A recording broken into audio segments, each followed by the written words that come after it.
A quiet wind moves across the Judean hills, carrying with it the smell of dust, wild thyme, and distant hearth smoke. The land is restless. Armies shift on the horizon. Merchants speak in lowered voices. And in Jerusalem, rumors circulate about an Assyrian commander whose chariots are said to shine like polished obsidian under the desert sun. It is during these uneasy years, the final decades of the 8th century before the Common Era, that the prophet Isaiah rises not merely as a court advisor, not merely as a poet of righteous judgment, but as a witness to realities far beneath the surface of the world. American viewers familiar with the broad outlines of biblical history know these years as turbulent, but few realize how deeply ancient people connected political events with the unseen realms they believed existed beneath creation itself. To Isaiah, those realms were not metaphor, they were revealed. Before we enter this investigation, consider subscribing. It helps us bring forward more researched, historically grounded explorations of biblical culture and ancient Near Eastern thought. Tonight's episode takes us into a subject rarely discussed in mainstream teaching, yet fully embedded in ancient Jewish belief, the layered underworld known as Sheol. Not the later medieval concept of fiery torment, not the simplified imagery of darkness alone, but a complex realm described in Scripture, recognized in early Jewish writings, and interpreted by scholars around the world. In Isaiah's lifetime, Sheol was not a distant abstraction. It was a theological map of destiny, justice, memory, and divine authority. Our story begins with a moment recorded indirectly through Isaiah's writings, preserved through centuries of careful transmission by scribes, and illuminated by archaeological discoveries from the wider region. Isaiah receives what ancient Israelites called a vision, a word that implies more than images. It suggests an overwhelming disclosure, sensory, emotional, intellectual, a collapse of earthly boundaries. And in that vision, Isaiah descends, not physically, not as a traveler in a mythic tale, but as a prophet granted access to the deepest metaphors of divine revelation. The first descent is not marked by flames or torment. It begins with quiet. The world before him splits between brightness above and silence below. Across the ancient Near East, cultures imagined the underworld as a vast chamber beneath creation, a place where the dead gathered in stillness. In Mesopotamia, tablets describe a house of dust.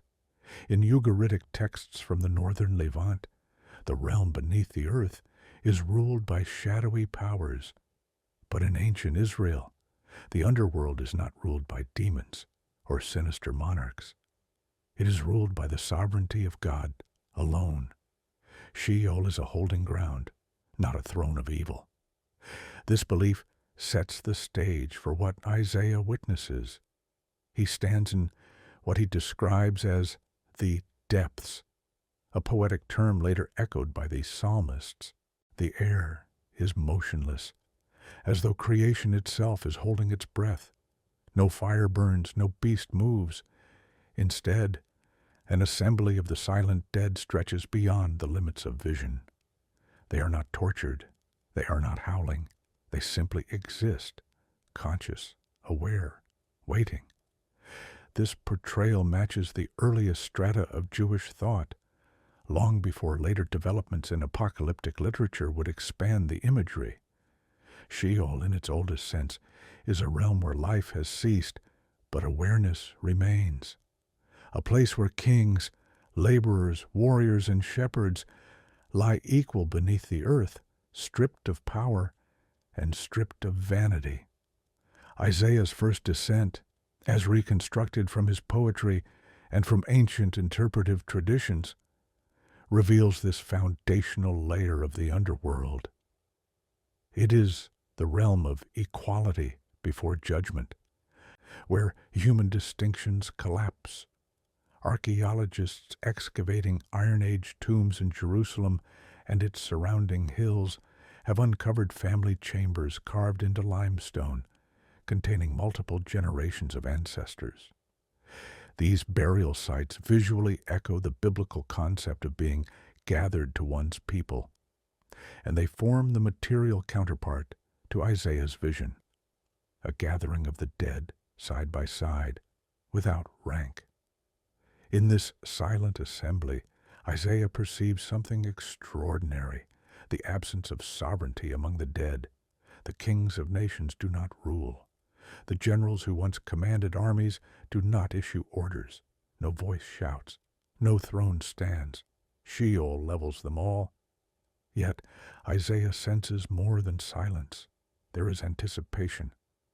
It is as though the entire underworld is leaning toward something not yet revealed. In later Jewish writings, particularly those discovered among the Dead Sea Scrolls, we find references to a future moment when the dead will rise at a divine summons. Isaiah's first descent captures the earliest echo of that belief, the idea that Sheol is temporary, not eternal. He does not yet see resurrection, but he sees a realm waiting for resolution. Above the prophet, faint light filters through the boundary between worlds. It is not sunlight. It is symbolic illumination, the presence of God reaching even into the depths. American viewers may find this surprising. In ancient Israel, God's sovereignty was believed to extend everywhere, including Sheol. This stands in stark contrast to neighboring cultures, where the underworld was the domain of separate deities. Isaiah's vision therefore reinforces a distinctly Israelite conviction. There is no place, above or below, where the Holy One is absent. Isaiah listens. There are no words spoken by the dead, but their presence communicates more than speech. He senses their stories, generations shaped by promise and failure, memory and forgetfulness. The covenant with Abraham feels like a distant echo here, yet it is not erased. Covenant identity extends even into death. Isaiah realizes that the fate of Israel is woven through these silent witnesses, and that the warnings he has delivered to Judah are not merely political advisories. They carry implications for every soul gathered in this shadowed place. The prophet's awareness expands. For a moment, he perceives the entire sweep of Israel's history, the exodus from Egypt, the wilderness wanderings, the rise of the monarchy, the schisms, the reforms, the idols abandoned and reinstated, the cycles of justice and injustice. These memories swirl like dust stirred by an unseen wind, and in the center of it all stands the Holy One, invisible yet undeniable, sustaining creation even in its brokenness. Isaiah realizes that Sheol itself is not outside God's plan. It is part of it. As he gazes across the silent assembly, the boundaries between individual lives blur. Kings lie beside laborers, warriors beside merchants, the righteous beside the wicked. This arrangement is consistent with early Jewish belief, which did not yet distinguish sharply between destinies within Sheol. In later periods, writings like the Book of Enoch would describe different chambers for different categories of souls. But Isaiah's era preserves the older, unified view. All descend to a single place. Differentiation comes later, and Isaiah's subsequent descents will foreshadow that evolution. A low tremor echoes through the realm, not physical, but symbolic. Isaiah senses that this first descent is merely the threshold, the outermost layer. The silence here is not final. It is introductory. It prepares him for deeper revelations, each exposing another dimension of divine judgment and hope. He understands that what he has seen challenges the complacency of his nation. If even kings lie in silence, then earthly power is fragile. If even the righteous wait, then the story of Israel is incomplete. If even Sheol is under divine oversight, then every life above must be lived with accountability. Isaiah's vision begins to close, the edges of Sheol dissolving into a haze like sand rising from desert wind.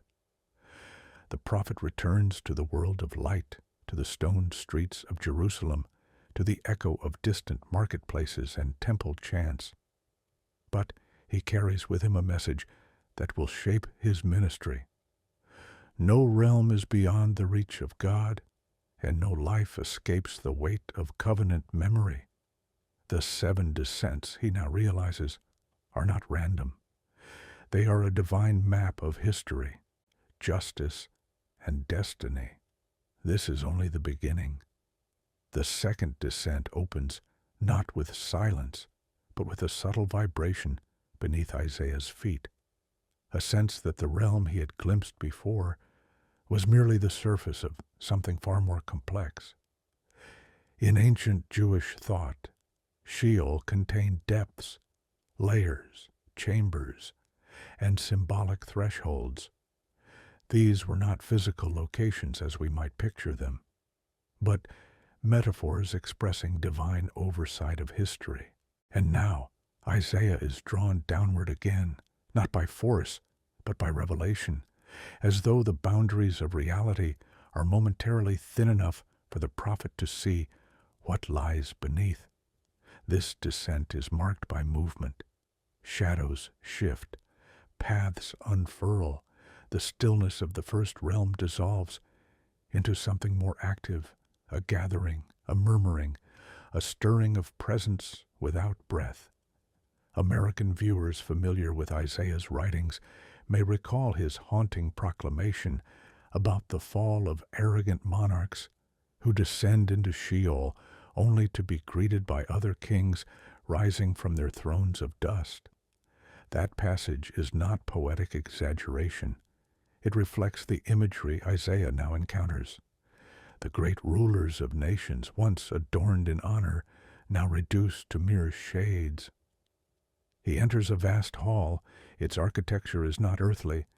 It is symbolic, a structure shaped by memory rather than stone. The space resembles descriptions found in ancient Near Eastern texts, where the underworld is imagined as a palace of shadows. Yet, unlike those texts, no deity rules this place. No gatekeeper bars the way. Isaiah sees figures arranged in rows like kings upon their thrones, except every throne is carved from the gray substance of the underworld itself. These are the monarchs of nations that once dominated the landscape of the Levant. Their shadows stretch long across the floor, faint flickers against the dim illumination that filters from an unknown source. Isaiah recognizes their posture, not pride, but anticipation. They rise as one, or attempt to rise, for their movements are slow, drained of strength. These are the rulers of cities long since ruined. The conquerors whose chariots once shook the earth, the tyrants whose decrees carved lines of suffering across generations. In their lifetimes, they appeared divine to their subjects. Here, however, they rise not to welcome a peer, but to greet a fallen rival, a new arrival, another king brought down to join them. Isaiah witnesses the moment when a newly deceased ruler enters the hall, still bearing the aura of earthly authority. The other shades lift their hollow voices, a chorus of mocking welcome. This scene, preserved in Isaiah's prophetic poetry, is one of the most vivid portrayals of Sheol in ancient literature. It reveals a cultural truth. In Israel's worldview, death unmasks pretension. Kings who claim divinity discover they are dust. Empires that boasted eternal legacy crumble into silence. The underworld is the great equalizer, and the ruler's reception of the newcomer is not celebratory, but derisive. Their mocking tone is a reflection of long-held resentment, the leveling of pride, the collapse of political illusion. To modern American audiences, this imagery may seem harsh, but it is deeply rooted in the political landscape of Isaiah's time. Judah was a small kingdom caught between colossal powers, Egypt to the southwest and Assyria to the northeast. Assyria, under the reigns of monarchs such as Tiglath-Pileser, Shalmaneser, and Sargon, reshaped the entire region through military conquest, forced deportations, and political intimidation. Archaeological discoveries, including reliefs from Assyrian palaces, depict conquered kings kneeling, bound, or paraded in humiliation. In Isaiah's vision, this humiliation continues into death, but with a theological twist. The kings are judged not by the strength of Israel, but by the sovereignty of the God who rules all peoples. Isaiah moves among these shadowy rulers. They seem aware of him, yet they cannot leave their thrones. Their awareness does not depend on physical sight. It is the perception of spirits in a realm where worldly power has been stripped away. Some shades appear regal even in their diminished state, wearing faint outlines of crowns, robes, and scepters, symbols that meant everything in life but mean nothing here. Others resemble common soldiers or governors, elevated only by memory of their former rank. Isaiah realizes that the underworld contains no hierarchy that matters. It preserves memory, but memory has no authority in this place. The newly arrived king stands stiffly at the threshold, his pride wounded by the spectacle. The older shades mock him because they know what is coming, the leveling of power, the dissolution of claim, the transition from sovereign to shade. This phenomenon is echoed in an Assyrian funerary inscription discovered near Nineveh, where a king laments that death has made him as the least among men. Such parallels help modern viewers understand the world Isaiah inhabited. The prophetic imagery is not abstract. It is grounded in the political anxieties of a nation living under constant threat of invasion. Isaiah perceives that these kings do not merely represent individuals. They symbolize the downfall of empires. His vision draws him into a theological reflection. Nations rise, flourish, dominate, and fall, and their rulers face the consequences of their arrogance. The prophet sees how imperial pride leads to ruin. His writings warn Judah not to place its trust in foreign powers, not to rely on political alliances, not to imitate the arrogance of the nations. For the kings who sit here once believed their power unassailable. They marched on cities, toppled temples, and imposed their will on countless peoples. Now they sit in stillness, unable to lift even a finger. Suddenly, a rumble passes through the hall. The shadows tremble, the thrones shift, and Isaiah perceives the movement as symbolic judgment. This is not chaos, it is divine presence. The God who oversees creation stirs the realm, and the kings react in fear. Not fear of punishment, but fear of exposure. Their deeds, hidden behind royal decrees and court propaganda, lie open in this place. In the dim illumination, Isaiah sees the truth of each ruler's legacy, the oppression of the poor, the arrogance before foreign gods, the abuse of justice, the desecration of sacred covenants. These deeds form shapes of their own, dark impressions rising like smoke from each throne. In one corner, Isaiah notices a king whose throne is smaller, almost insignificant. He lacks the grandeur of the others, yet his shadow is heavier, denser. Isaiah realizes that the weight of deeds does not correlate with earthly stature. A minor ruler can commit greater injustice than a major one.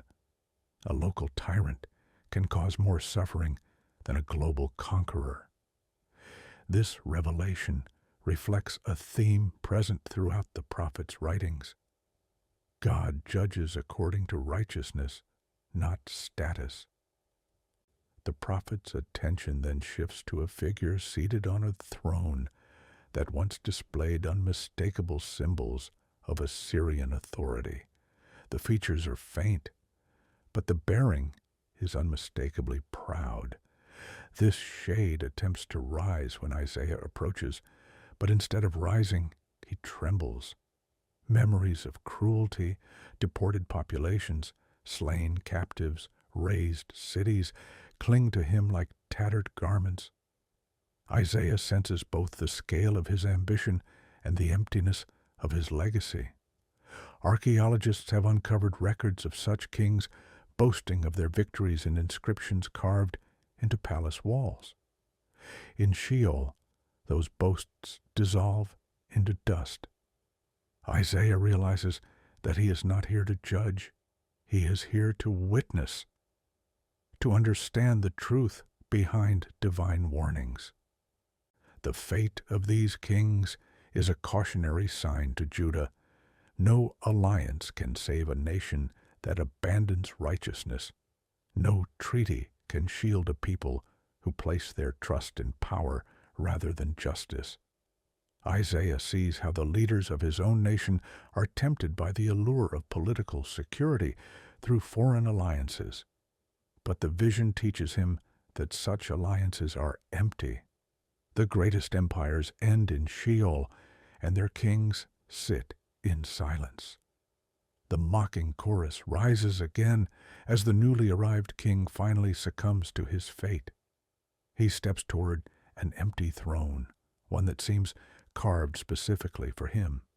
The other shades settle, their attention fading as though returning to an eternal waiting. Isaiah watches the king lower himself onto the seat.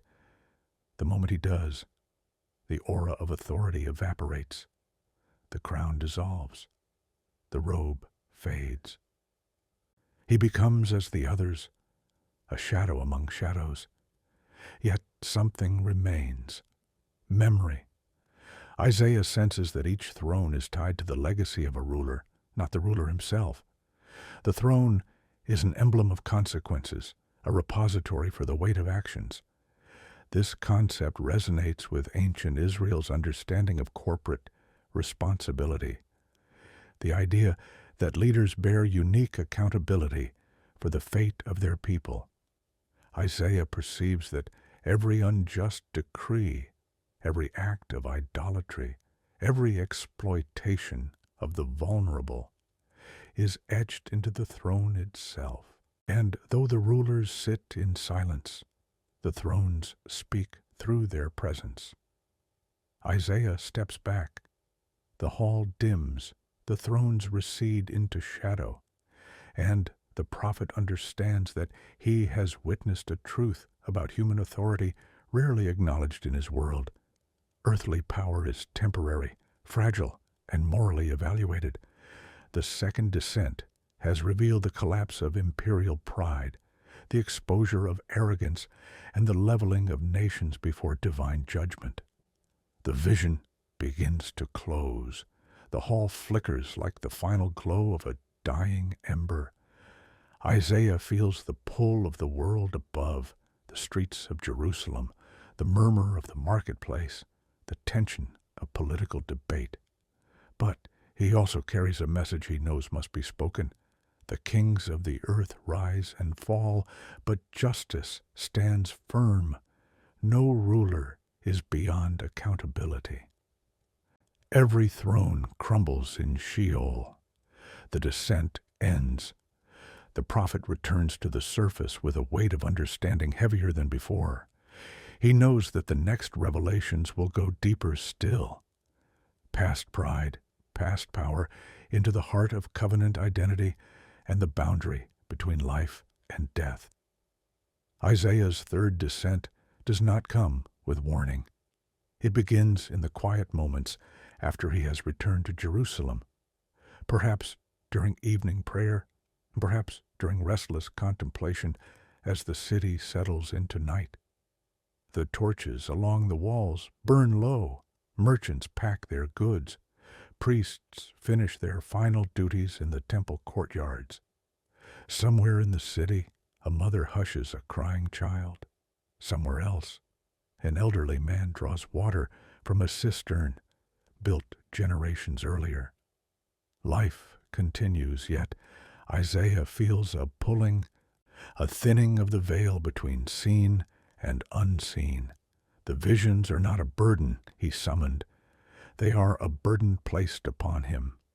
This time, the descent begins with memory. He feels the earth open not beneath his feet, but beneath his awareness. The ground seems to fall away like dust caught in a sudden wind. The sky dims, though no clouds move overhead. Isaiah's senses sharpen. He recognizes the threshold between the living and the dead, a place he has spoken of in prophecy, a place where memory and identity are intertwined with covenant history. In Israelite tradition, the boundary between life and death is not merely physical, it is relational. The dead are described as gathered to their ancestors, forming a collective legacy that shapes the destiny of the living. Isaiah now crosses that boundary. The realm he enters is unlike the halls of monarchs he saw in the second descent. It is quieter, more intimate, filled not with the arrogance of fallen rulers, but with the humble weight of generational memory. Scholars today recognize that ancient Israel's understanding of the afterlife evolved over centuries. In the earliest period, the focus was not on individual reward or punishment, but on belonging to one's family, clan, and people, even in death. Tombs in Judah from Isaiah's time reflect this. Stone chambers carved into hillsides, multiple bones gathered together, families reunited in the earth. Isaiah's third descent takes him into a realm shaped by this worldview, a place where ancestors reside not in torment, not in joy, but in the stillness of identity. The air here feels different, not cold, not warm, but charged with significance. Isaiah sees figures seated in quiet clusters, like elders gathered at the gates of an ancient town. Their shapes are faint but recognizable. Some hold staffs. Others wear garments indicative of earlier centuries. He senses the presence of shepherds, judges, warriors, mothers, craftsmen, and prophets from generations past. These are not ghosts in the later supernatural sense. They are ancestral shades, embodiments of memory preserved by divine oversight. Isaiah approaches them with reverence. Though he cannot identify each figure individually, he senses the tremendous weight of their collective history. These are the people who lived the covenant promises, who tilled fields under Canaan's early dawn, who fought in the age of the judges, who suffered through famine, who rejoiced at harvest festivals, who bore the weight of obedience and failure. Their lives form the backbone of Israel's identity. And now, in this vision, they sit as witnesses to their descendants' choices. One shade rises. The movement is slow, deliberate. Isaiah cannot see the face clearly, but he senses a matriarchal presence, the strength of generations that endured struggle with unwavering faith. She lifts a hand toward him, not in greeting, but in acknowledgement. It is as though she recognizes that he carries the future of Israel in his words. Her presence communicates something profound. The covenant is not merely a contract with individuals. It is a relationship extending across generations. In the realm of the ancestors, Isaiah perceives the continuity of identity that early Jewish tradition emphasized. Archaeological finds from the period, ceramic storage jars marked with family seals, inscriptions naming clans, ancestral lists etched into stone, reflect the cultural importance of lineage. Isaiah's vision draws this cultural truth into spiritual expression. The ancestors do not speak, but their silence is eloquent. He senses their hopes, their disappointments, their longing for Israel's faithfulness. It is a reminder that every generation inherits both blessings and burdens from those before. The prophet's attention shifts to a particular cluster of figures seated near what appears to be a symbolic threshold, perhaps the boundary between ancestral memory and deeper realms of Sheol. These figures carry an aura of authority. Isaiah senses that they represent the patriarchal lineage, Abraham, Isaac, Jacob, not as distinct individuals fully visible, but as archetypal presences whose historical significance shapes the entire identity of the nation. Their shadows convey a profound sense of calling, a reminder that Israel's story began with promise and journey, struggle and covenant, faith and testing. A faint light surrounds these ancestral presences. It is not the light of resurrection that will come later in Isaiah's visions, but the light of divine remembrance. In ancient Israel, divine remembrance is not passive recollection, it is active faithfulness. When God remembers his people, he acts. Isaiah senses that even in death, the ancestors are held in divine memory. This realization deepens his understanding of judgment and hope. The fate of the living is tied to the destiny of the dead, and God's plan spans across every generation. As he watches the patriarchal figures, Isaiah perceives a painful truth. Some ancestors sit in quiet strength, symbols of faithfulness. Others sit in solemn humility, symbols of failure. The history of Israel is not spotless. It contains moments of obedience, but also moments of disobedience, rebellion, injustice, and idolatry. The ancestors feel the weight of these failures, not in the sense of suffering punishment, but in the sense that their descendants must bear the consequences. This aligns with the ancient understanding that sin affects community and lineage, not merely individuals. Isaiah feels this truth deeply. Judah's current turmoil is not isolated.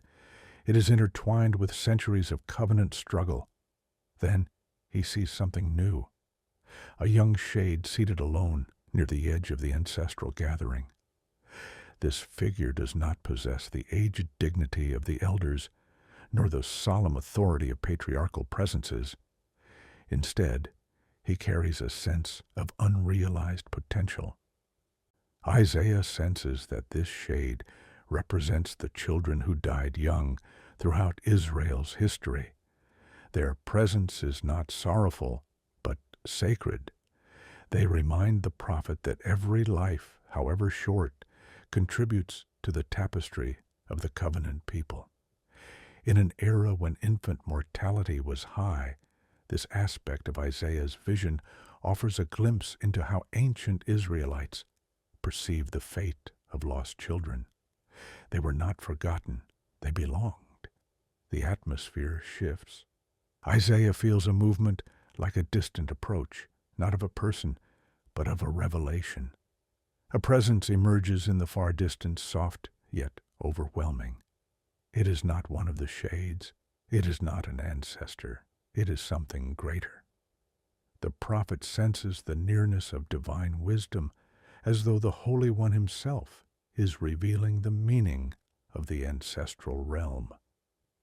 This revelation comes not through words, but through insight. The living and the dead are bound together in covenant responsibility. What the living choose affects the legacy of the dead, and what the dead represent shapes the destiny of the living. The realization hits Isaiah with force. He understands why his warnings to Judah must be spoken with urgency. The nation's fate is tied to centuries of identity.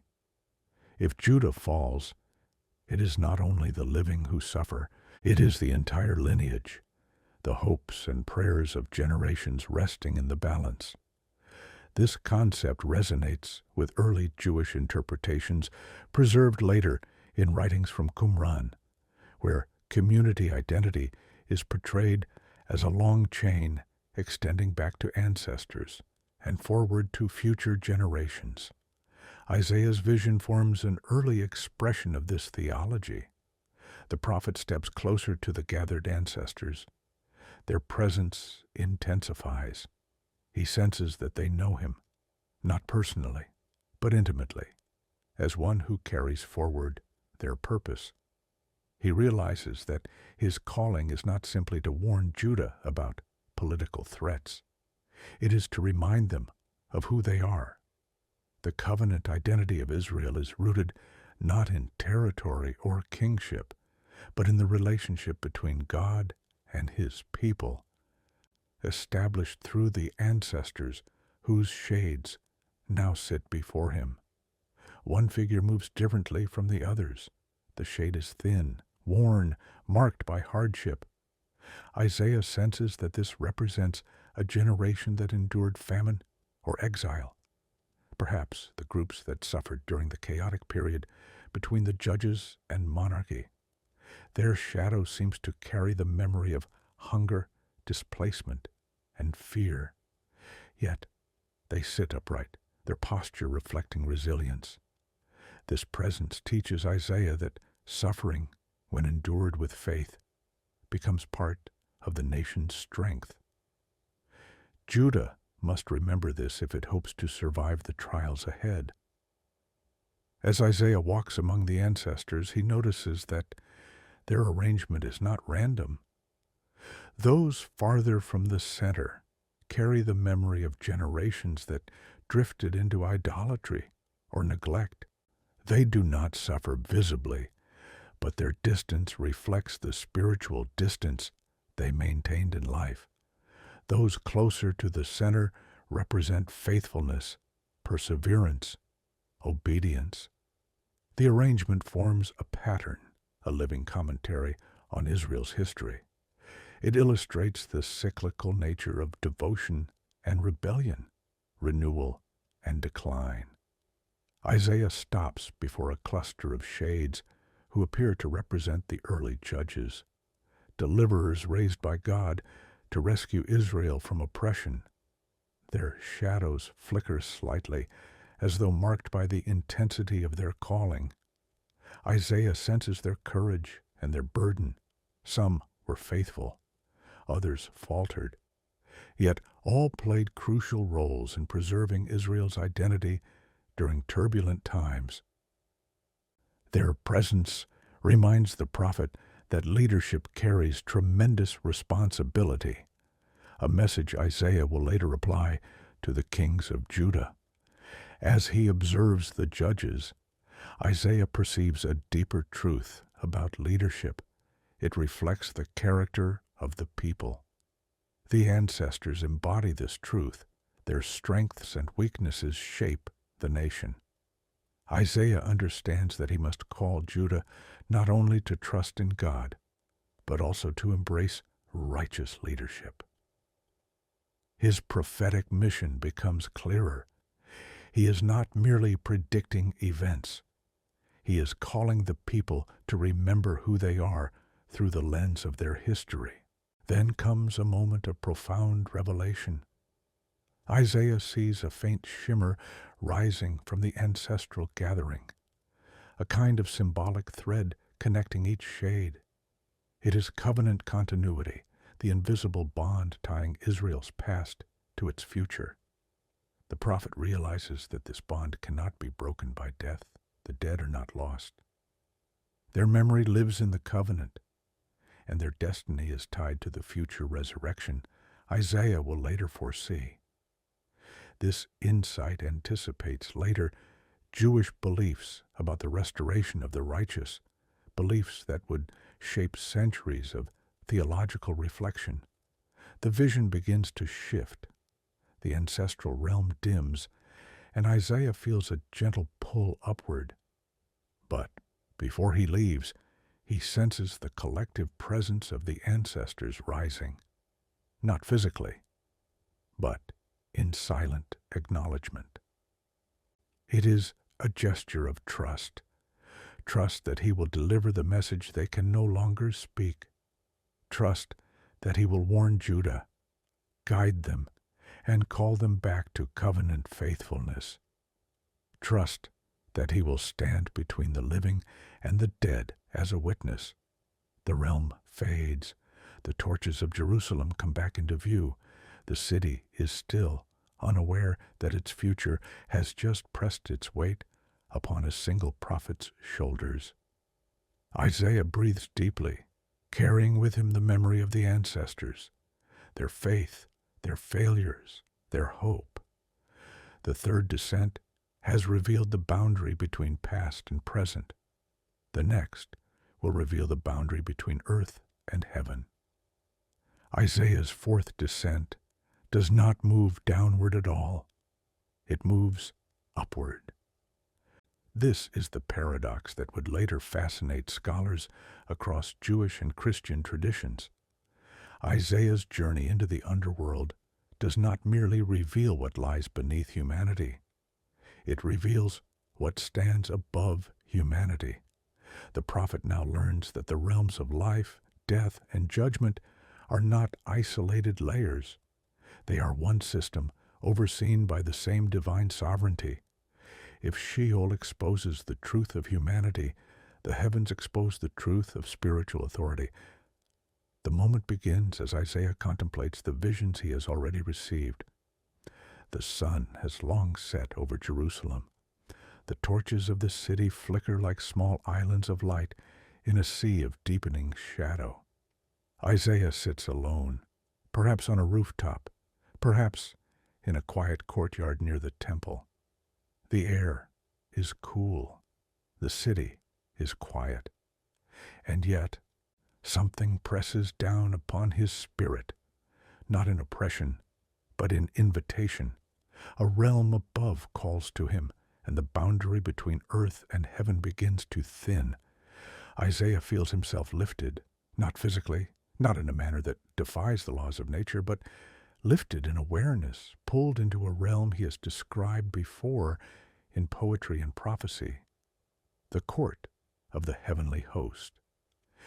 This is the realm hinted at in ancient Israelite tradition, where the divine council gathers, where celestial beings assemble, where spiritual authority is discussed, delegated, and enacted. For modern viewers accustomed to modern imagery of heaven, it is important to understand that ancient Israel did not imagine a place of floating clouds or winged figures playing instruments. They pictured a royal court, a vast expanse of ordered authority, a realm of cosmic governance. Isaiah enters this realm with awe. It is enormous, boundless, filled with presence rather than objects. He sees beings known in Hebrew as malachim, messengers, envoys, agents of divine action. These are not popular culture's gentle figures with soft expressions. They are formidable, radiant, unyielding. Their presence communicates purpose and rank. Some carry a brilliance like polished bronze in firelight. Others appear like pillars of light stretching upward into infinity. Isaiah also sees beings described in later Jewish texts as watchers, celestial guardians referenced indirectly in early traditions and more explicitly in writings that developed from older sources. Their presence is solemn, vigilant. They observe creation with unwavering attention. They are not deities. Israel's faith rejects the idea of multiple gods. But they are celestial beings of immense authority, each serving under the sovereignty of the Holy One. In one direction, Isaiah perceives beings that appear cloaked in flame, not literal fire, but symbolic intensity. These are the seraphim, the fiery ones, whose presence he has described before. Their voices rumble like distant storms, proclaiming the holiness of God in rhythms that reverberate across creation. Their wings, symbolic rather than anatomical, represent power, reverence, and swift obedience. For a moment, Isaiah stands at the threshold of the divine throne room, the place he described earlier in his life when he saw the Lord high and lifted up, the hem of his robe filling the temple. That earlier vision was already overwhelming. Now, the prophet sees more. The court extends beyond what he once glimpsed. It is not confined to the imagery of the earthly temple. It is a realm that the temple merely symbolizes, a cosmic reality reflected in human worship. At the center, though center is a metaphor, for this realm has no physical boundaries, Isaiah perceives the sovereign presence of God. There is no form he can grasp, no face he can describe, no outline he can define. He sees glory, purity, authority, and holiness that pierces every hidden corner of existence. The presence does not diminish the prophet, it clarifies him. Isaiah feels exposed, not in shame, but in truth. The court is not quiet. It is alive with deliberation. Celestial beings move with purpose. Some carry messages destined for nations. Others bear the weight of judgments to be enacted. Isaiah recognizes that these beings are not independent agents. They do not rival God. They serve him. They are extensions of his will, instruments of his justice and mercy. But then, Isaiah notices something startling. Not all beings in the heavenly realm radiate harmony. Some stand slightly apart, carrying an aura of tension, pride, or restrained defiance. They are still under divine authority, still constrained by God's sovereignty. Yet, they represent the reality that rebellion is not limited to humanity. This insight appears in later Jewish literature not as a contradiction to monotheism, but as an exploration of the complexity of spiritual freedom. Isaiah sees the cosmic dimension of rebellion that mirrors the earthly defiance of the nations. These rebellious beings do not attack, they do not shout. They simply stand out, their posture revealing spiritual arrogance that echoes the arrogance of earthly kings in the underworld. Isaiah realizes that pride is not an earthly problem alone. It is a cosmic distortion. The prophet witnesses something like a divine council session. A matter concerns the fate of a nation. Which nation is not specified. Isaiah is not given unnecessary details, but the theme is clear. Earthly events reflect heavenly deliberations. The rise of Assyria, the decline of northern Israel, the looming threat over Judah. None of these occur in isolation. They are intertwined with spiritual realities that human eyes cannot see. A messenger steps forward. The being's voice is like thunder softened by distance. The message concerns a judgment against a proud empire, perhaps Assyria, perhaps another. The celestial court acknowledges the decree. Then another messenger steps forward, bearing a message of protection for a remnant, a small group who will survive the coming devastation. This detail resonates with Isaiah's prophecies. In every judgment, a remnant is preserved. The rebellious beings watch, but they cannot oppose. They are not free to undermine divine authority. They can influence, distort, tempt, but not override the sovereignty of God. Their presence is a warning, not a threat. Isaiah's attention shifts to a realm adjacent to the throne room. Here, he perceives something like a cosmic library, not books, not scrolls, but records woven into the very fabric of creation. They contain the destinies of nations, the deeds of kings, the sufferings of the innocent, the prayers of the faithful. This imagery echoes later apocalyptic writings, but has roots in early Israelite tradition. God remembers everything. Nothing escapes divine awareness. What Isaiah sees next deepens his understanding of Sheol. In one symbolic revelation, he perceives a connection between the heavenly court and the realms below. A line of light descends from the throne into the depths of the underworld, illuminating the halls he saw earlier. This reveals a truth central to ancient Israel's theology. God rules not only the living and not only the spiritual realms, he rules death itself. The thrones of the arrogant kings tremble because the divine court above issues judgments that reach even into Sheol. The ancestors sit in silent expectation because they await the future act of God that will transform their fate. Isaiah now sees the entire system. Heaven, earth, and underworld are held together by one sovereign will. Then comes a moment of piercing revelation. Isaiah sees a future event, something beyond his time, something that will one day shake the foundations of heaven and earth alike. He does not see details. He does not receive a full explanation. But he senses a moment when resurrection will occur. Not metaphor, not symbolism, but literal transformation. The dead will rise, the righteous will shine, creation will be restored. Isaiah's later writings will reflect this moment. Your dead shall live, their bodies shall rise. In the heavenly court, Isaiah perceives that this future act is not an afterthought.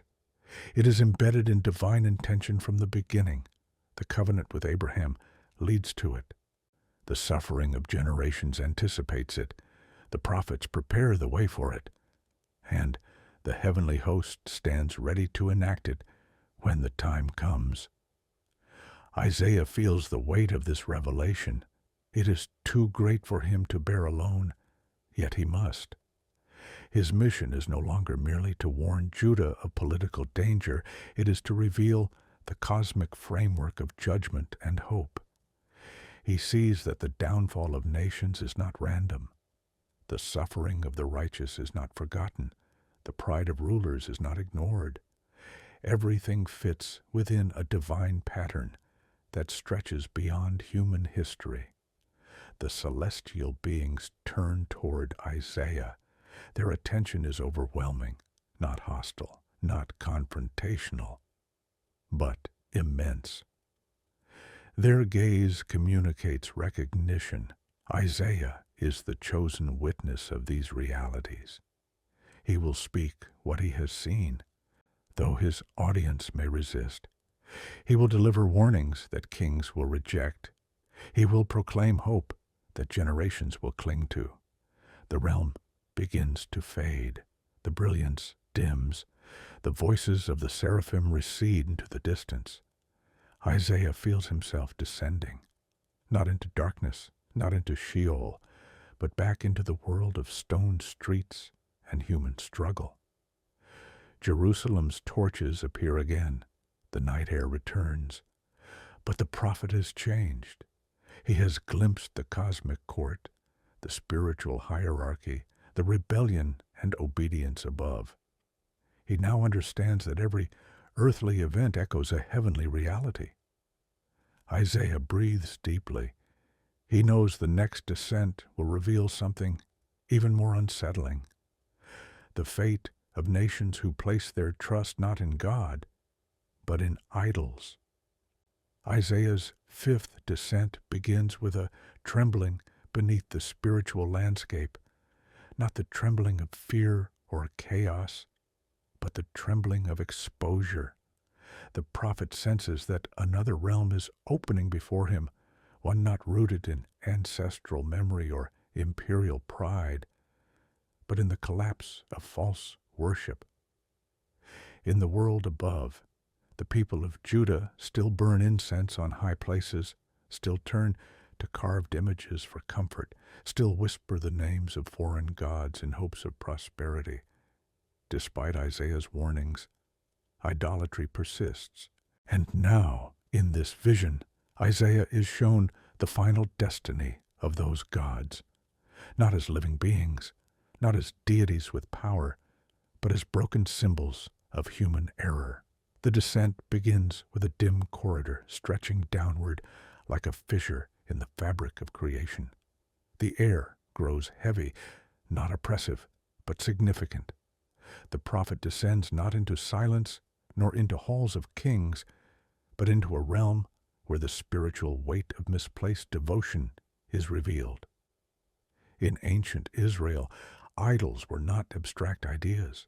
They were physical objects made of wood, bronze, silver, and gold. Archaeologists have found hundreds of such figures, small household gods, amulets, carved plaques, votive figurines. Isaiah's world was filled with them. Some belonged to household shrines. Others stood on hilltop altars or in temple precincts dedicated to foreign deities. As Isaiah descends, he begins to see these objects not as they appeared on earth, polished and revered, but as they appear in the underworld, collapsed, fragmented, and powerless. Statues that once received offerings now lie broken. Carved images that once stood proudly in sanctuaries now crumble. Their eyes, once painted with careful precision, now stare blankly into darkness. Their hands, once lifted as if to bless or command, now hang lifeless. Isaiah realizes that this realm represents the spiritual fate of idolatry. It is nothing, a void, a false promise reduced to dust. The prophet walks through a chamber filled with toppled statues, representations of Baal, Asherah, Molech, and the lesser-known deities of regional shrines. Their forms are symbolic rather than literal. They reflect the collective memory of idolatry across centuries. Isaiah understands that he is not in a museum of failed religions. He is witnessing the theological truth that lies beneath their existence. Idols are powerless before the sovereignty of the Holy One. Their collapse is not punishment, it is exposure. In one corner, Isaiah sees an image that once represented a storm god. On earth, worshippers believed it controlled rain and harvest. They offered sacrifices, burned incense, and composed hymns in its honor.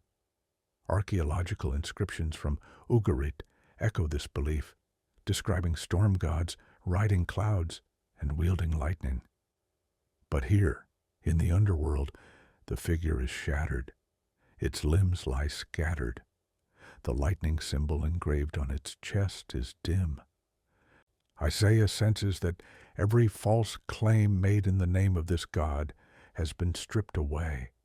He steps closer to a row of Asherah poles, wooden symbols once planted on high places throughout Israel and Judah.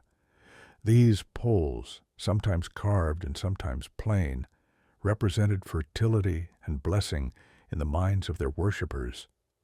Yet here, Isaiah sees them rotting, splintered, and collapsed. Their decay mirrors the moral decay they encouraged on earth. Isaiah remembers the times when kings of Judah erected such symbols, leading the nation astray. The prophet senses the gravity of their misplaced trust. The collapse of these idols reflects the collapse of the values tied to them: injustice, exploitation, immorality, and the abandonment of covenant identity. Isaiah then notices a chamber filled with small household idols, the kind families kept in clay jars, wrapped in linen, or placed on shelves near hearths. These were the teraphim mentioned in ancient texts, often used for divination or protection. Archaeologists have found these in abundance, their small faces sometimes smiling, sometimes solemn. But in this vision, they appear broken in half, their features chipped, their bodies incomplete. Their tiny hands no longer gesture, their carved eyes no longer give comfort. The prophet realizes that these objects, which the people trusted for guidance, had no voice, no breath, no truth. Their destruction exposes their emptiness. As he walks deeper, Isaiah encounters a larger figure, one representing a foreign king worshipped as a god. In various cultures of the ancient Near East, monarchs were occasionally venerated as divine or semi-divine beings. Their images were carved into stone, erected in temples, and honored by subjects. But in the underworld, Isaiah sees the statue of such a king toppled, its head lying several steps away from its torso. The crown lies cracked.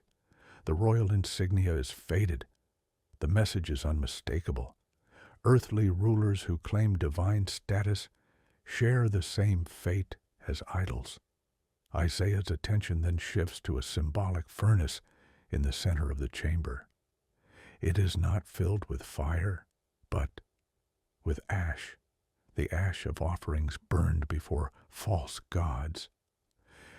In ancient Israel, worshippers often brought grain, oil, incense, or even animals to altars dedicated to foreign deities.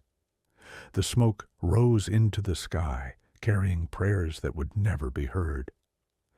Isaiah sees this ash swirling into patterns that reflect generations of misplaced devotion. He feels the sorrow of wasted worship, not anger, but sorrow.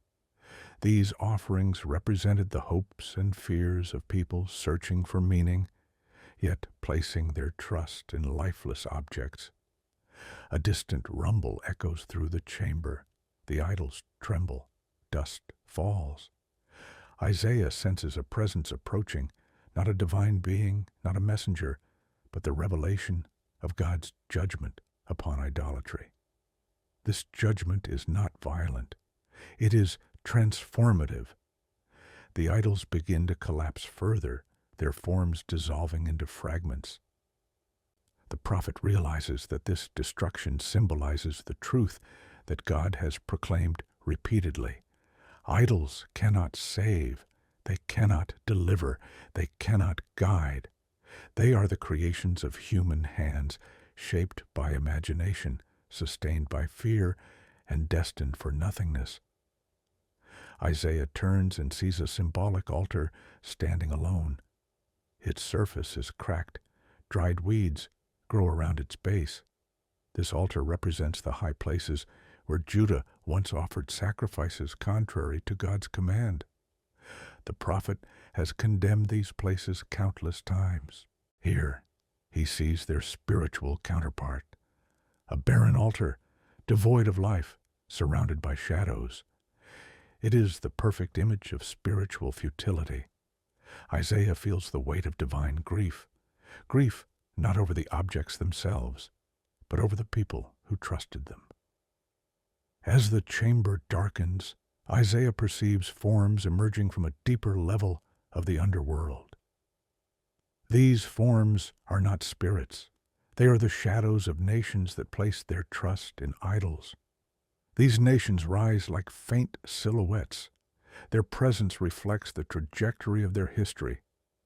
Empires that fell not merely because of political weakness, but because they built their identity on gods who could not sustain them. Isaiah recognizes echoes of Egypt, Assyria, Babylon and smaller nations whose histories have faded into obscurity. Their shadows symbolize the truth he has proclaimed. Nations rise and fall based on their alignment with justice, righteousness, and the sovereignty of God. The silhouettes move with slow, uncertain gestures. They reach toward the collapsed idols, as though searching for something that is no longer there. Isaiah realizes the profound symbolism. In life, these nations trusted in idols to give them identity, security, and power. In death, those idols crumble, revealing the truth that they were never gods at all.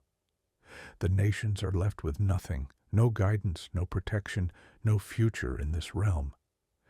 Their shadows fade, dissolving into the darkness that surrounds them. Suddenly, a soft light pierces the chamber, not the brilliant light of the heavenly court, not the faint glimmer of ancestral memory, but a gentle illumination that reveals the truth with clarity. This light exposes the idols in their true form, dust and fragments. Isaiah senses divine presence, not in the form of a manifestation, but in the reality of truth revealed. The prophet is overwhelmed with understanding. He sees why God repeatedly warned Israel against idolatry. It is not merely a matter of ritual purity. It is a matter of truth versus falsehood, life versus emptiness, covenant versus abandonment. Idolatry leads people away from the source of life and into a realm of illusion. Isaiah now feels the urgency of his mission with renewed intensity. Judah must know that idols have no power. They are destined for collapse, just as the statues in this chamber have collapsed. He also sees something surprising. Among the broken idols lies a faint shimmer of gold dust.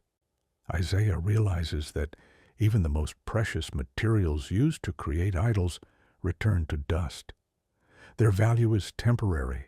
Their significance is imposed by human imagination. This dust represents the fragility of material wealth, the fleeting nature of human achievement when disconnected from the divine. The chamber begins to shake. The fragments of idols vibrate. The silhouettes of nations disappear. The symbolic altar crumbles. Isaiah feels the realm collapsing around him, not in destruction, but in closure. The vision is complete. He has seen the fate of idols. He has witnessed the downfall of false worship. He has understood the spiritual consequences of misplaced trust. The prophet is lifted away from the chamber. The darkness dissolves. The corridor fades. The world of the living returns. The sights, sounds, and smells of Jerusalem, the flicker of lamplight, the murmur of evening prayers. Isaiah breathes deeply, carrying with him the weight of revelation. He knows that his next descent will confront something far more difficult: the suffering of the righteous and the mystery of divine silence. Isaiah's sixth descent begins not with movement, but with ache. A heaviness settles across his chest as he walks the streets of Jerusalem.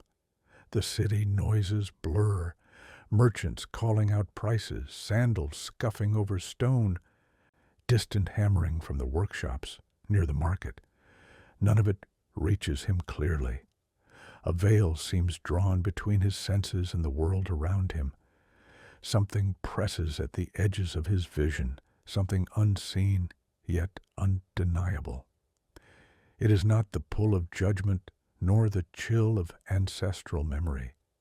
It is the weight of suffering. Isaiah knows suffering intimately, not only his own, but the suffering of the people he is called to warn. He has watched widows beg for justice in the courts, only to be dismissed by officials who pocket bribes. He has seen children starve while wealthy landowners expand their estates. He has listened to the cries of the poor rising like incense that no one notices. His heart breaks again and again for the righteous who suffer while the wicked prosper. Now, the boundary between the visible and the invisible weakens, and Isaiah feels himself drawn downward into a new realm of Sheol, a realm unlike the silent assembly, unlike the hall of kings, unlike the chamber of idols. This descent leads him into a place that reveals the truth about suffering, not the suffering of the guilty, not the suffering of nations crushed by their pride. This is the suffering of those who remained faithful, those who did good, those who tried to walk in righteousness. Yet they met anguish, loss, injustice, and tragedy. As he descends, Isaiah senses a profound stillness, not the stillness of death, not the stillness of emptiness, but the stillness of waiting, waiting for an answer, waiting for vindication, waiting for resolution. The ground beneath him fades, replaced by a landscape of dim gray light. No walls, no halls, no throne-like structures. Instead, he finds himself in a vast open space that feels like the echo of an ancient desert, wide, quiet, and filled with the residue of countless prayers that were never answered in life. Figures appear before him, not crowded together like the ancestors, not seated on dusty thrones like the kings, but standing alone or in small groups. These figures are upright, dignified, composed even in their spectral form. They carry themselves with quiet strength. Isaiah senses their righteousness, not self-righteousness, not pride, but the quiet assurance of lives lived with integrity. Yet their faces, faint, shadowed, symbolic, reveal pain. These are the ones who suffered unjustly. These are the ones who were faithful even when life gave them no reward. These are the ones who endured violence, famine, oppression, exile, betrayal. These are the ones whose stories never made it into the public chronicles, whose tears were shed in private, whose faith was never recognized by leaders or kings. Isaiah steps closer. One figure moves slightly, as though acknowledging his presence.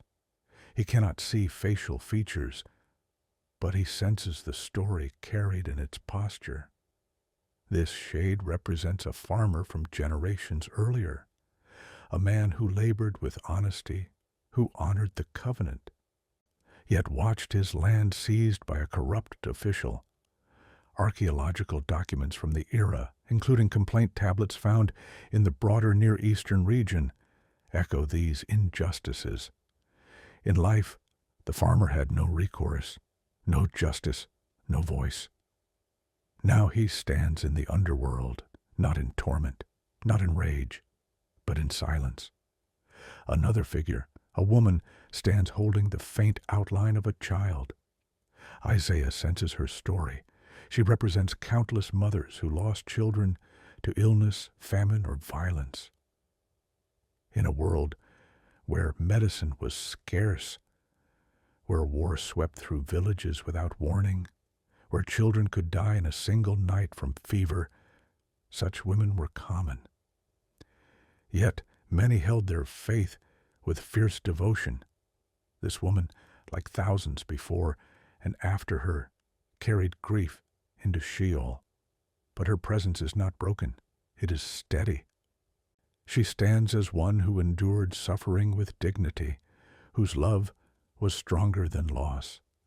Isaiah walks among more figures, a young shepherd who was killed protecting his flock from raiders, a woman falsely accused of wrongdoing by rivals, a craftsman who refused to cheat his customers and therefore died in poverty, a righteous judge who was ousted by a corrupt successor.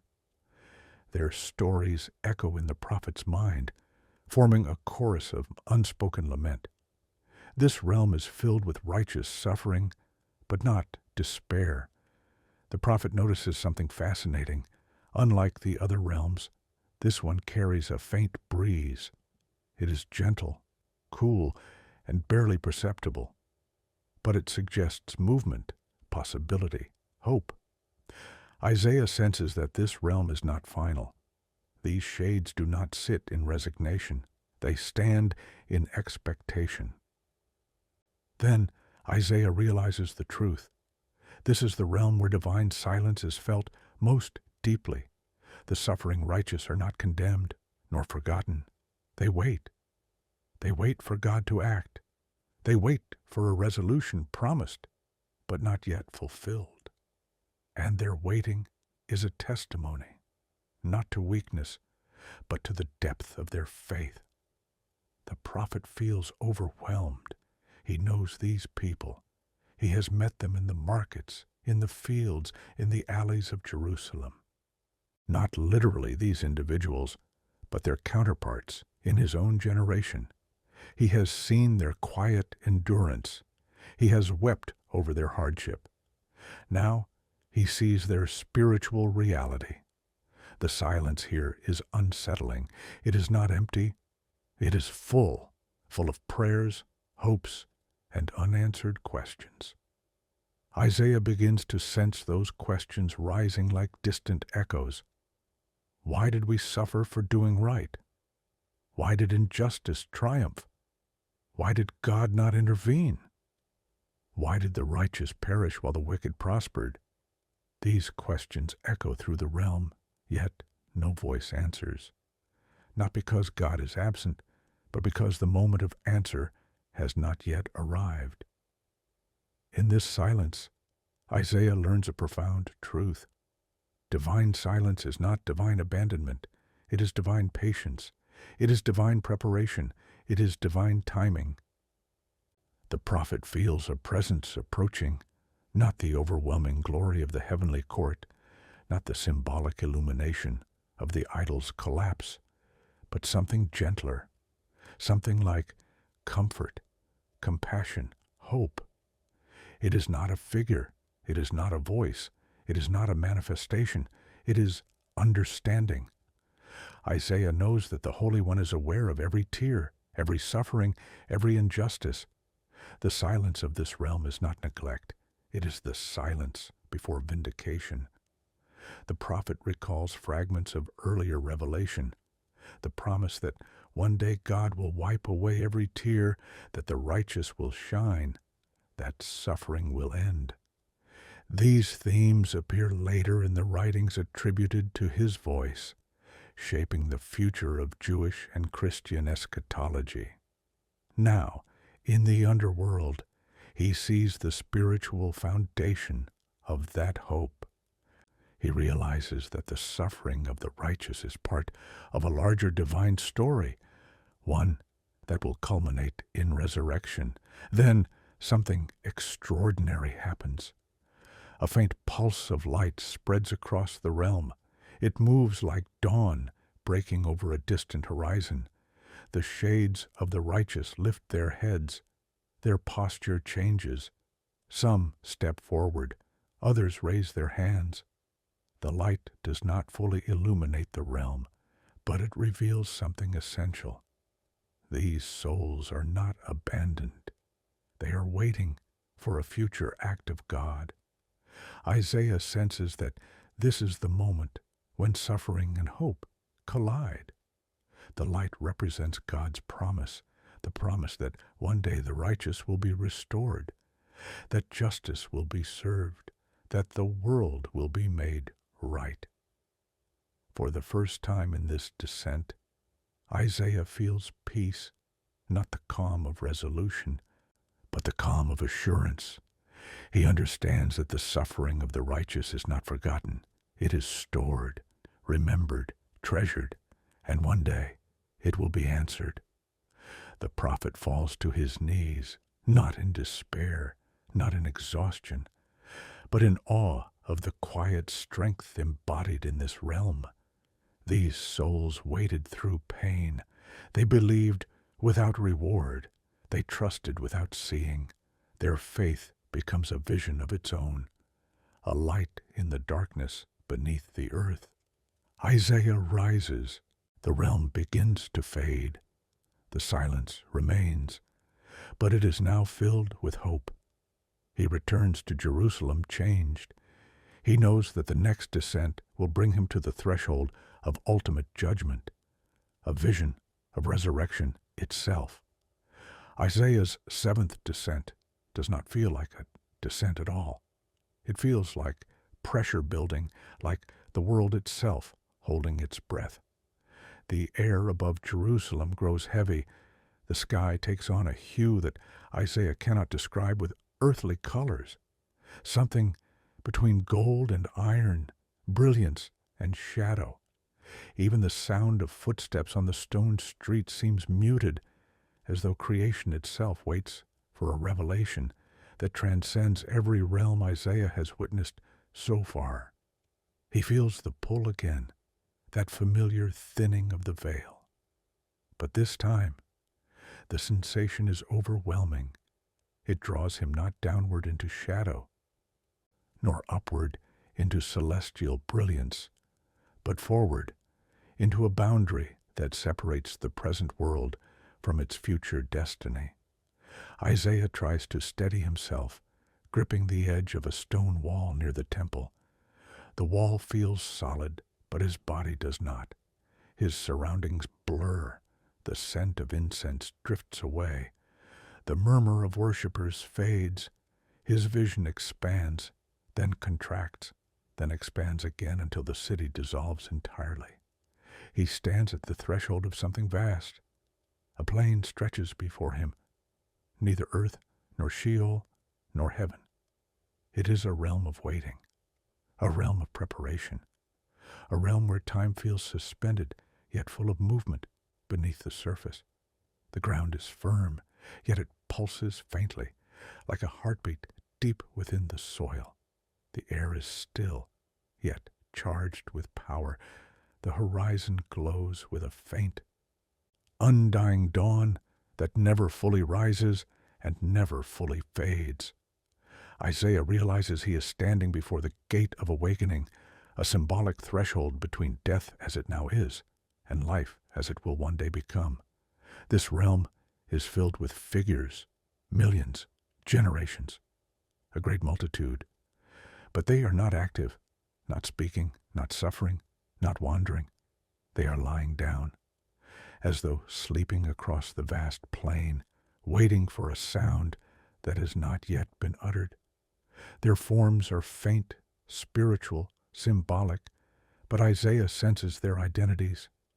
He feels the presence of the righteous who suffered, the ancestors who carried covenant promises, children who died before understanding the world, elders who died with faith unbroken, warriors who defended Israel, mothers who prayed for deliverance, exiles who never saw their homeland again. Here, every story is present. Isaiah is overwhelmed. He sees not only individuals, but the entire sweep of human destiny as understood in ancient Israel, a collective waiting for the moment when God will act with finality. The prophet steps forward. The plain responds beneath his feet, a subtle tremor, as though recognizing the arrival of a witness. Isaiah then sees something that changes the entire trajectory of biblical thought. Far in the distance, at the horizon where the dim dawn meets the gray earth, a faint figure stands. Not a shade, not a celestial being, not one of the righteous or the wicked. This figure glows with a soft, white brilliance.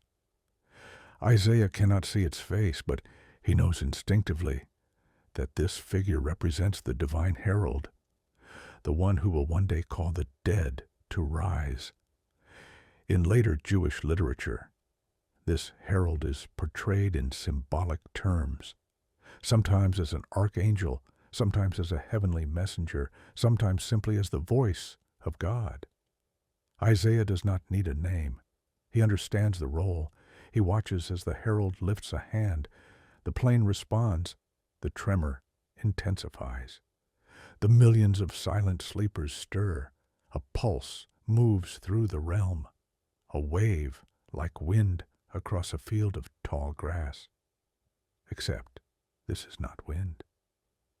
It is the divine summons that Isaiah has only hinted at in his earlier visions. Then it happens. A sound, not thunder, not speech, not music, a command that does not need words. The sleepers open their eyes, not all at once, but in a rising wave, like stars igniting across a night sky. Their forms brighten, their shapes solidify. What was once dim becomes radiant. What was once shadow becomes substance. Isaiah witnesses something no prophet before him has described in such detail. Resurrection. The dead rise. The movement is slow at first, gentle, like waking from deep rest. Then it grows stronger. Figures sit up, stand, stretch, breathe.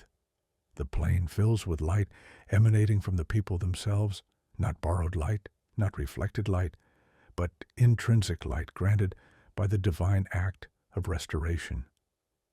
Isaiah is not afraid. He is filled with awe. He watches as the righteous gather together, families reunite, ancestors embrace descendants, friends recognize friends across centuries. The emotional weight of this scene overwhelms him.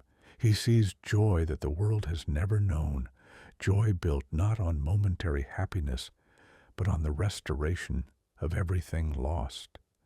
But the vision is not naive. Not everyone rises with joy. Isaiah notices another group, a smaller multitude, distant from the radiant center. These figures rise with hesitation, confusion, unease. Their light is dimmer, their forms flicker. The prophet understands the meaning instantly. These are the ones who lived unjustly, who oppressed, who harmed, who embraced wickedness. Resurrection is universal, but restoration is not. The prophet feels the theological weight of this revelation. In earlier centuries, ancient Israelites believed that all the dead went to one place, Sheol. But Isaiah now sees the beginnings of a new truth, one that will shape Jewish and Christian thought for millennia. A separation after resurrection, a division based on righteousness and wickedness. The righteous stand bathed in light, the wicked stand in shadow, awaiting judgment. The herald raises its hand again, the entire realm falls silent. Then the sky splits. Isaiah sees something he cannot fully comprehend, a radiance descending from beyond the horizon, not like the light in the heavenly court, not like the illumination in the realm of idols, not like the faint dawn of this boundary world. This radiance is finality, it is justice, it is restoration and reckoning together. The prophet cannot look directly at it. He falls to his knees. The risen millions do the same. The radiance spreads across the plain, touching each soul. For the righteous it brings strength, clarity, joy, identity. For the wicked it brings exposure, the unveiling of every hidden deed, every act of violence, every betrayal. Isaiah feels the moral logic embedded in the universe, not human logic, limited and often unjust, but divine logic, perfect and unyielding. Then the vision shifts. The realm collapses like a scroll rolled from both ends. The horizon folds, the sleepers vanish, the herald retreats. The radiance draws back, the plain dissolves. Isaiah stands alone on the temple steps, breathless, shaking.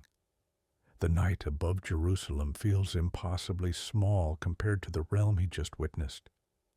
He knows that he has seen the future, a future not yet revealed to the people of Judah, a future far beyond Assyrian invasions, far beyond Babylonian exile, far beyond the rise and fall of empires. He has seen the resurrection of the dead. And now he understands the 7 descents fully.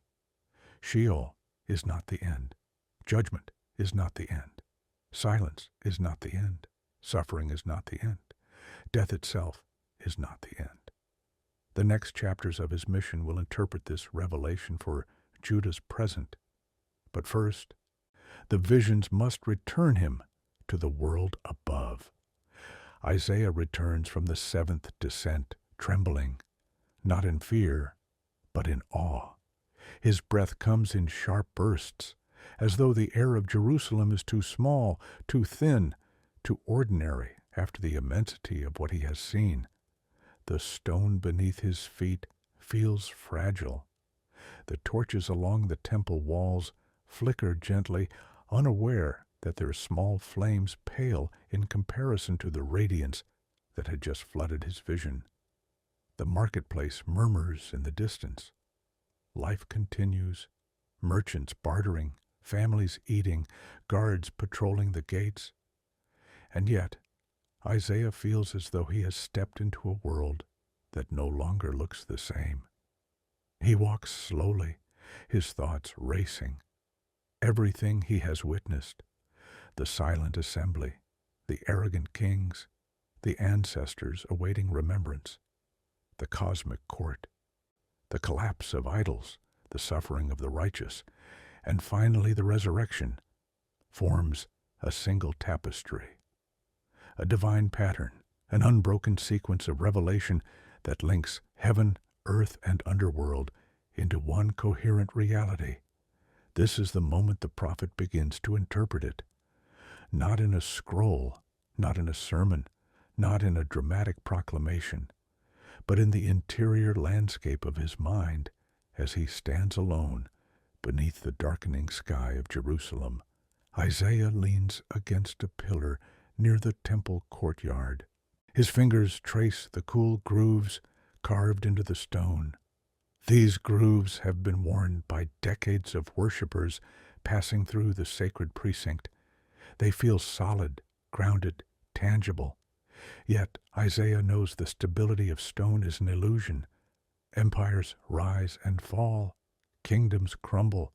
Even temples can be destroyed.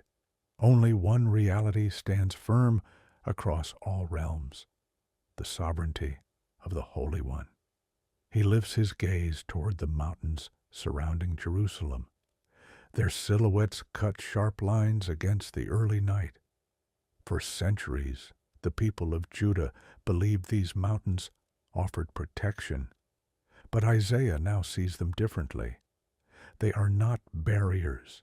They are witnesses, silent watchers of a nation standing at a moral crossroads. To the west, Assyria's shadow lengthens across the land. To the south, Egypt whispers promises of alliance. To the north, the ruins of fallen kingdoms remind Judah of what happens when nations abandon righteousness. Isaiah begins to speak, not aloud, but within his own thoughts, forming the interpretations that will soon shape his prophecies. The 7 descents, he realizes, are not visions of distant mysteries alone. They are messages for Judah today. He recalls the hall of the arrogant kings. Their mocking welcome to newly fallen rulers echoes the arrogance he sees in the court of Jerusalem. Officials who oppress the poor, judges who accept bribes, leaders who think political alliances will save them. Isaiah now sees the parallel clearly. If Judah imitates the pride of the nations, Judah will share their fate. He remembers the silent assembly of the ancestors, the gathering of generations who lived under the covenant. He feels their expectation, their longing for Israel to remain faithful. They were not perfect, but they attempted to live within the boundaries of the covenant. Their presence in Sheol was not a condemnation, it was a reminder. Judah's actions affect not only the living, but the entire legacy of the nation. Isaiah contemplates the cosmic courtroom he saw in the 4th descent. the hierarchy of celestial beings, the deliberations concerning nations, the presence of spiritual rebellion that mirrors human rebellion. He understands that earthly events are not isolated. They are the surface expression of deeper spiritual realities. Alliances forged in the courts of kings cannot override decrees issued in the court of heaven. Then he recalls the chamber of idols, the collapsed symbols, the shattered figures, the burnt offerings turned to dust. On earth, Judah still sacrifices on high places, still crafts wooden carvings, still burns incense to foreign gods. Isaiah now knows the end of these practices: emptiness, collapse, futility. False worship leads to ruins both spiritual and political. But it is the sixth and seventh descents that weigh heaviest on him. He remembers the righteous who suffered, the quiet endurance of those who lived faithfully but received no earthly reward. Their silence is not acquiescence. It is expectation. Isaiah senses that Judah is on the brink of a season where the righteous will suffer greatly through invasion, famine, and exile. Their suffering will not be meaningless. It will become the seed of future restoration. And then, the resurrection. Isaiah stands in the courtyard now, looking up at the sky as though expecting the radiance to reappear. The idea of resurrection is revolutionary in his time. Ancient Israelites believed in an afterlife, but the idea of bodily resurrection, a future rising of the dead, is only beginning to take shape in prophetic thought. Isaiah has seen it, not metaphorically, not symbolically, literally. He has seen the dead awaken. He has seen judgment and restoration. He has seen the triumph of God over death. This vision transforms everything. He realizes that the purpose of his prophecies is not only to warn Judah about impending disaster, but to offer a hope that transcends history itself. Even if Jerusalem falls, even if the temple is destroyed, even if the people are carried into exile, restoration is not impossible. Resurrection will one day extend beyond individuals to the nation itself. He begins to walk through the temple courtyards, weaving between pillars as the last worshippers depart. His footsteps echo softly against the stone. A priest notices him and bows slightly, unaware of the revelation swirling within the prophet's mind. Isaiah nods in return, but says nothing. His thoughts are too heavy, too significant. He steps outside the temple gates and walks into the streets of Jerusalem. The city feels different now. The people he passes, merchants closing their stalls, families sharing evening meals, children running through narrow alleys, seem fragile, unaware of the spiritual realities that determine their fate. He passes a wealthy home where laughter spills into the night air. Nearby, a beggar shivers in the cold. Isaiah feels the contrast sharply: the suffering righteous, the complacent wicked, the indifferent elite. He remembers the figures in the sixth descent, the ones who endured hardship faithfully. And he realizes that the gap between rich and poor in Judah is not merely economic, it is spiritual. It reflects the nation's moral failing. He stops at a street corner and looks toward the palace. Its walls gleam faintly under lantern light. The king inside debates alliances, strategies, treaties, decisions that seem important but are insignificant compared to the divine decrees Isaiah has witnessed. Isaiah understands something with absolute clarity. Judah's survival depends not on armies or diplomacy, but on repentance. He recalls the ancestors. He recalls the idols. He recalls the cosmic courtroom. He recalls the righteous waiting. He recalls the resurrection. All of these form a single message he must deliver: return to the covenant, return to justice, return to humility, return to God. He knows the people will resist. He knows the leaders will dismiss him. He knows the warnings will be ignored. He knows judgment is coming, but he also knows that judgment is not the final word.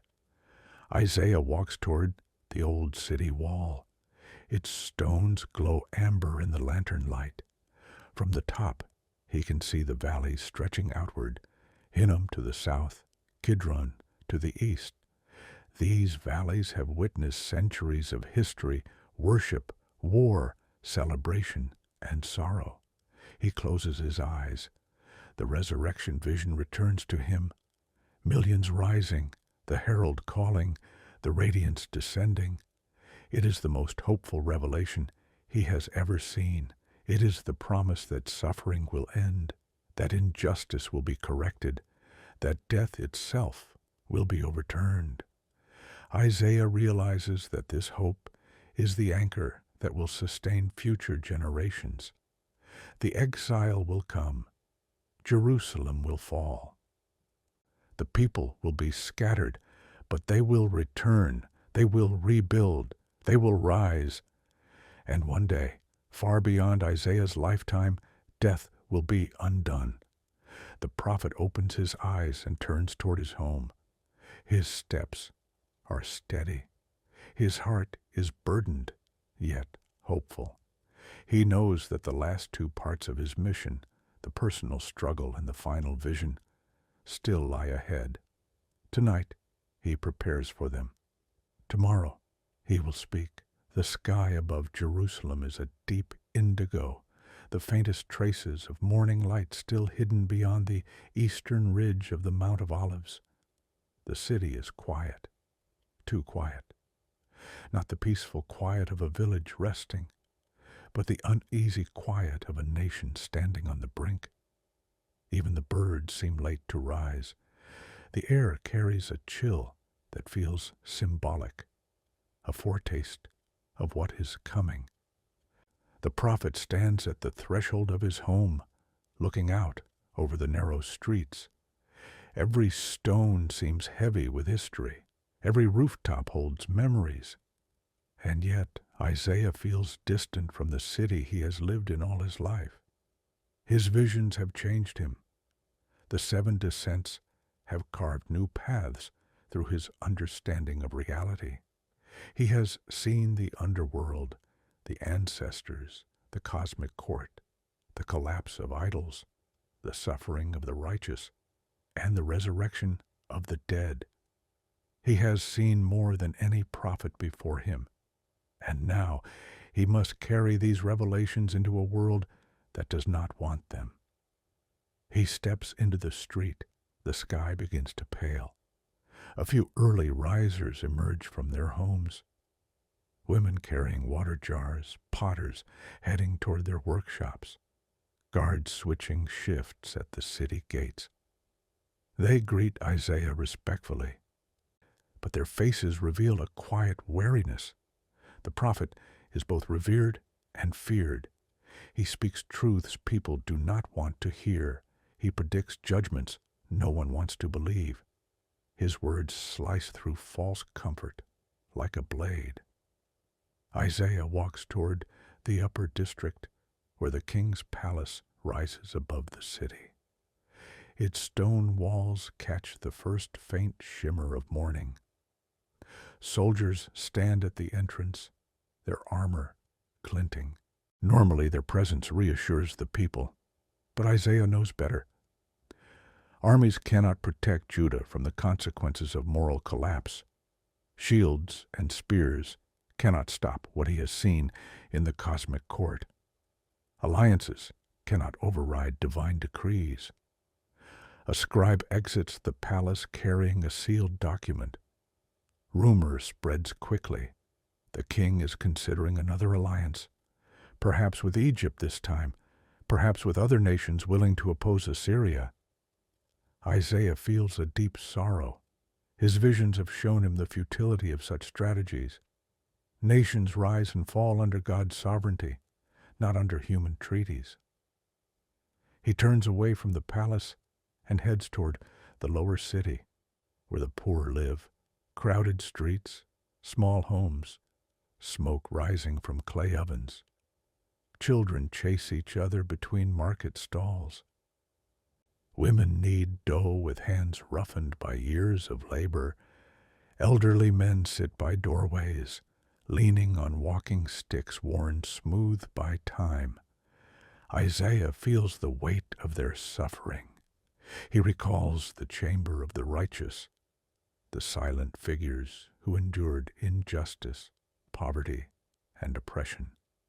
He sees their reflections in the faces before him. These people are the backbone of Judah, yet they are the ones most overlooked by the powerful. Their prayers rise with no earthly answer. He stops by a widow's home. She stands outside grinding grain, her face lined with hardship. Isaiah has visited her before. She once lost her husband to violence, her crops to drought, her small inheritance to corrupt officials.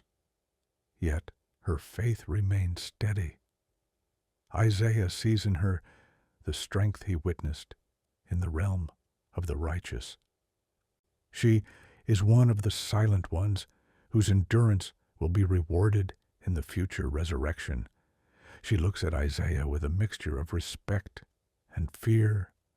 "Prophet," she whispers, "will it be as you say? Will trouble come?" Isaiah's voice is soft.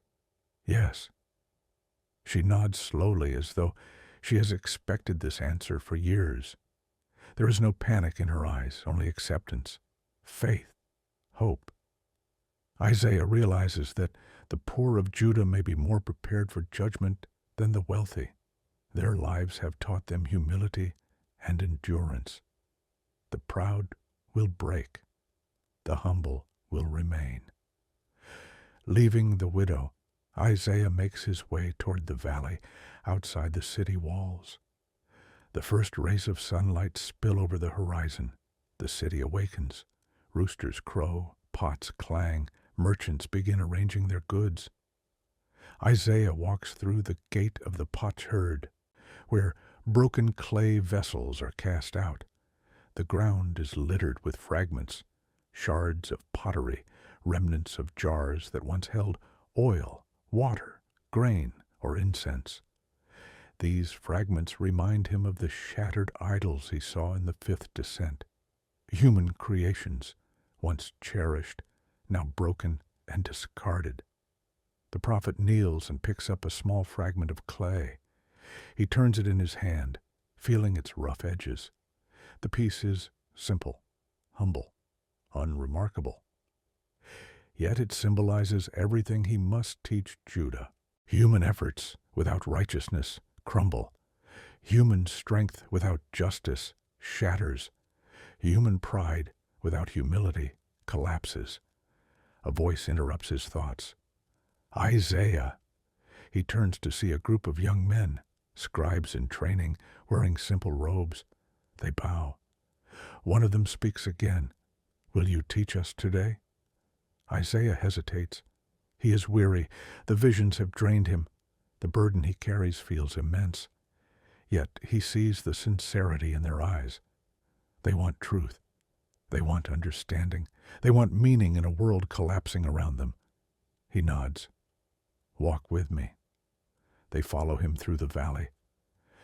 Isaiah speaks, not with thunderous warnings, but with quiet, steady wisdom. Judah is at a crossroads, he begins. The people believe they are safe because the temple stands. They believe God will protect them no matter how they live. They offer sacrifices without repentance. They pray without humility. They perform rituals without justice. But God desires more than incense and offerings. He desires righteousness. The scribes listen intently. "Why do you speak of judgment, prophet?" one asks. "Why not speak more of hope?" Isaiah stops walking. He looks out over the valley, the sun rising over the Mount of Olives, the city behind him, the ruins of old burial sites scattered across the landscape. Because hope without truth becomes delusion, he says, and truth without hope becomes despair. I speak of both because God has shown me both. The scribes exchange thoughtful glances. Isaiah continues, his voice gaining strength. I have seen the fate of the proud kings. I have seen the suffering of the righteous. I have seen the collapse of idols. And I have seen resurrection. Judgment is coming, but restoration will follow. Death will claim us, but life will rise again. Hope must be rooted in reality, not in wishful thinking. One of the younger scribes looks troubled, but the people will not listen. Isaiah sighs. They rarely do. He begins walking again, leading the scribes toward the valley of Kidron, where ancient tombs line the cliffs. These tombs remind him of the ancestral chamber, the gathering of generations awaiting remembrance. Isaiah runs his hand along a carved stone door, feeling the cold hardness beneath his palm. The ancestors watch, he says softly, not as ghosts haunting the living, but as witnesses to the covenant. They endured trials, failures, victories, and losses. And we inherit their story. Judah must choose whether to honor that story or betray it. The scribes fall silent. Isaiah sees in their faces the conflict of their generation, torn between loyalty to tradition and fear of impending disaster, torn between trust in God and trust in political alliances. He lays a hand on the stone again. Then he speaks words that will later echo through his writings. There will come a day when the dead shall rise, not metaphorically, not symbolically, truly. The scribes look startled. Isaiah continues, I have seen it. The righteous will awaken, the humble will rejoice. The ones the world rejected will stand in glory. God will overturn death. This is the hope that will sustain our people when the judgment comes. The scribes look at one another with wide eyes. Some are afraid, some are astonished, some are silent in contemplation. Isaiah leads them back into Jerusalem. By now, the city is fully alive, merchants calling out prices, animals braying, children laughing, artisans shouting over their work. Life bustles around him. Yet Isaiah sees another layer beneath it all, the spiritual reality shaping every decision, every injustice, every prayer, every refusal to repent. He approaches the temple once more. Priests perform morning rituals. The smell of incense thickens the air.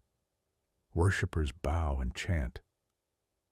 Isaiah watches them, wondering how many understand the gravity of the moment. He feels a deep sorrow. The people believe their rituals are enough. They believe the temple guarantees safety. They do not see that their hearts are far from God. As he prepares to speak, perhaps to address a gathering, perhaps to confront a leader, a sudden sound echoes through the city. A horn, a signal, a cry of alarm. Assyrian scouts have been seen near the border. Panic ripples through Jerusalem. Merchants rush to pack their goods. Parents call out to children. Soldiers take up positions along the walls. The crisis has begun. Isaiah stands in the temple courtyard as chaos surrounds him. For a moment, he closes his eyes. He sees the resurrection again, the rising, the radiance, the restoration. Then he opens his eyes and turns to face his people. He must speak. His final message is forming. His final descent awaits. The city trembles.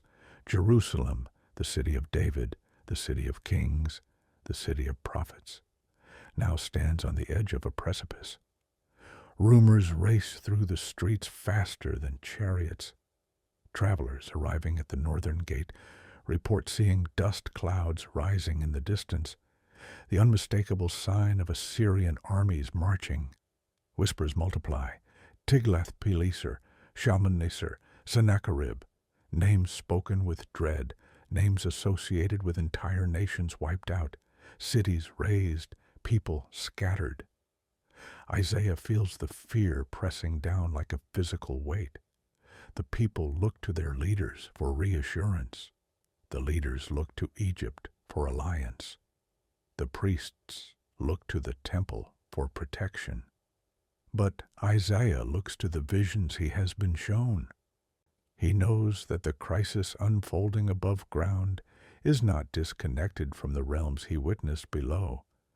Judgment is coming, but judgment, in Isaiah's understanding, is not the end. The prophet stands in the temple courtyard as the panicked voices swirl around him. The sun has risen, casting long shadows across the stone pavement. Priests move hurriedly, preparing additional sacrifices in hopes of appealing to divine favor. Isaiah watches them, sensing their desperation. They do not understand. The sacrifices mean nothing without repentance. The rituals are empty without righteousness. God is not moved by offerings without obedience. A scribe approaches Isaiah, breathless. "Prophet, the king summons you." Isaiah follows him through the palace corridors, weaving past officials arguing about defense strategies, envoys debating political alliances, military commanders insisting on troop formations. The air is thick with fear and uncertainty. The king sits on his throne, eyes weary, hands trembling slightly.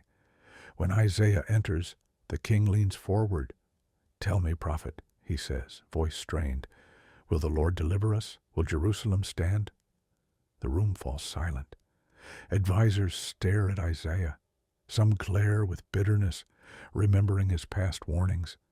Others look pleadingly, hoping for assurance. Isaiah takes a long breath. He sees two Jerusalems in his mind. The physical city now trembling under the threat of Assyria, and the symbolic city he saw in his visions, crushed by judgment, but destined for restoration. "It depends," Isaiah says softly. "It depends not on your armies, nor your alliances, nor your wealth. It depends on repentance, on justice, on humility, on returning to the covenant." The king's face falls slightly. This is not the simple reassurance he wanted. Isaiah continues, "If you persist in relying on foreign powers, if you continue to oppress the poor, if you refuse to turn back to the Lord, then judgment will come. But even judgment will not be the end." The room murmurs, some scoff, some whisper prayers, some stare at Isaiah with anger. The prophet, sensing the rising tension, closes his eyes, and then it happens. The boundary opens, not as a slow thinning of the veil, not as a subtle shift in perception, but as a sudden, overwhelming, all-consuming expansion of reality. Isaiah is swept into one final vision, the culmination of everything he has been shown. The world disappears. Darkness envelops him. Not the oppressive darkness of fear, but the vast expanse of divine mystery. Then a faint light appears, growing brighter, until Isaiah stands in a realm that is neither Sheol nor earth nor heaven, but the convergence of all three. He stands before a great mountain, immense, immovable, reaching past the horizon. At its base flows a river clearer than crystal, its waters shimmering with a radiance he cannot describe. The mountain represents the unshakable sovereignty of God.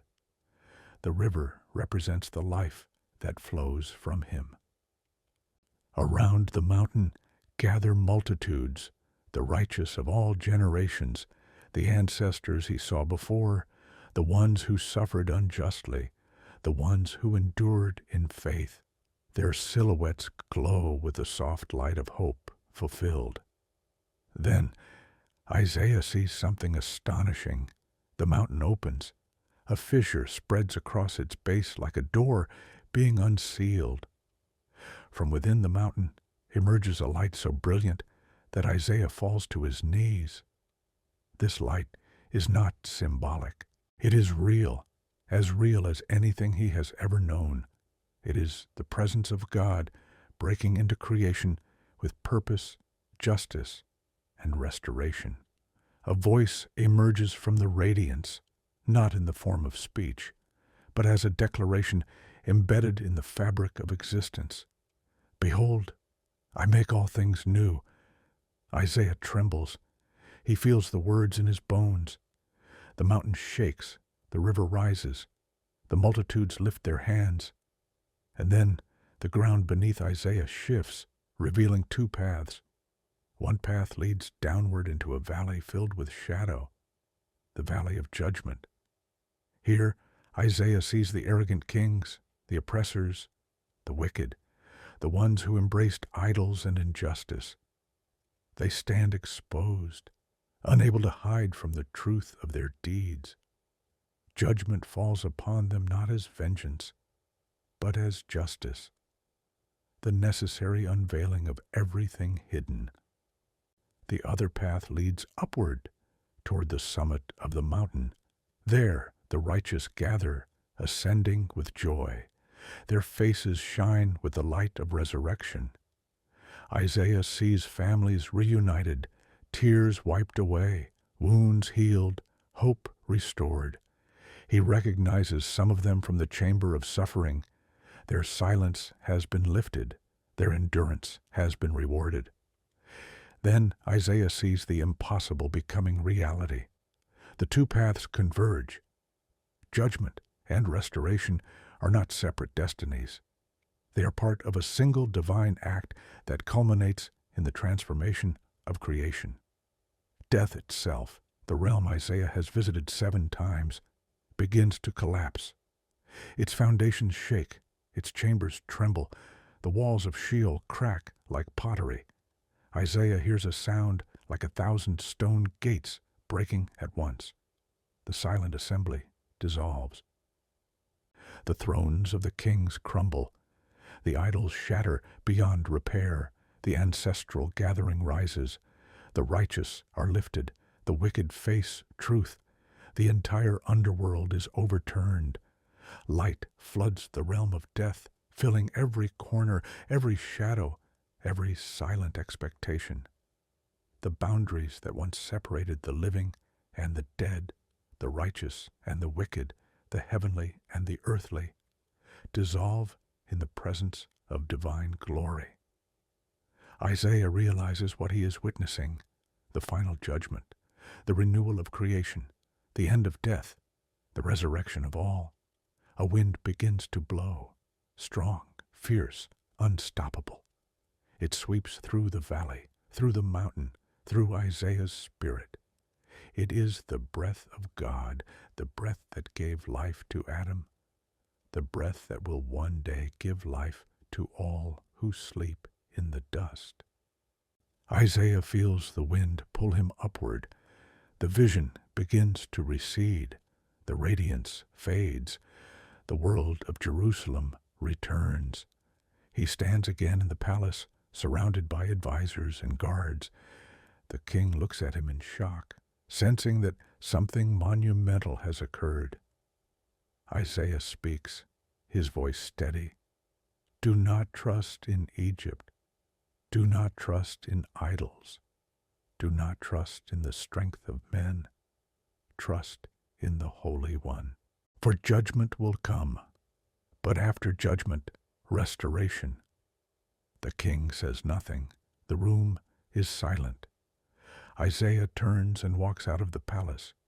He walks through the city streets. He walks past merchants, past soldiers, past families. He walks to the valley outside Jerusalem and stands beneath the open sky. He knows the nation will resist. He knows exile will come. He knows suffering will spread. But he also knows the truth now anchored in his soul. Death will not have the last word. Justice will not remain incomplete. The righteous will rise. Creation will be restored. God will be all in all. Isaiah lifts his eyes to the mountains, those ancient hills that have witnessed centuries of human struggle. He sees them differently now, not as barriers, not as fortresses, but as symbols of a promise beyond time. The vision fades. The prophet remains. His mission is complete. His voice will echo across generations. His words will shape the future of Israel, the future of Judaism, the future of Christianity, the future of the world. And when his own life ends, when Isaiah himself descends into the dust, he knows what awaits him, not silence, not darkness, not oblivion, awakening.